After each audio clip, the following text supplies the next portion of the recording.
સજ્જનો, આપણે સુખની ચાવી, સુખનું સરનામું આવા શબ્દો, વાક્યો અવારનવાર સાંભળતા અથવા વાંચતા હોઈએ છીએ. આવા લોભામણા શબ્દોથી કોઈ પણ રસ દાખવે કે શું હોય છે આની અંદર. કોઈ કહે છે ધનમાં સુખ છે, તો કોઈ કહે છે પ્રકૃતિમાં સુખ છે, અને કોઈ કહે છે ખાવા પીવામાં અથવા હરવા ફરવામાં સુખ છે, તો કોઈ કહે છે સંતોષમાં સુખ છે. કોઈ કહે છે સૂતા જેવું સુખ નહીં, તો કોઈ કહે છે શરીરનું સુખ હોય તે સુખી. કોઈ વળી ગૃહસ્થીમાં સુખ છે તેવું પણ સમજાવે છે, પરંતુ આ બધા ક્ષણજીવી એટલે કે ટેમ્પરરી સુખ છે. ખરેખર સાચું સુખ સમજણમાં છે.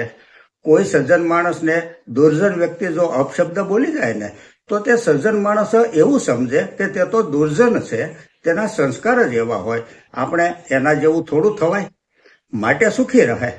મહાન જ્ઞાની તેવા નરસિંહ મહેતા આજથી 400 વર્ષ પહેલા જ્યારે કાગળ લખતા વાંચતા પણ કોઈકને જ આવડતું ને, તે સમયે શાસ્ત્રોના ઊંડા અભ્યાસ કરેલા પરમ જ્ઞાની, મેધાવી અને પ્રજ્ઞાવાન મહાપુરુષ પણ વાક્યના રૂપમાં એક સૂત્ર કહી દે છે કે એવા રે અમે એવા રે, તમે કહો વળે તેવા રે.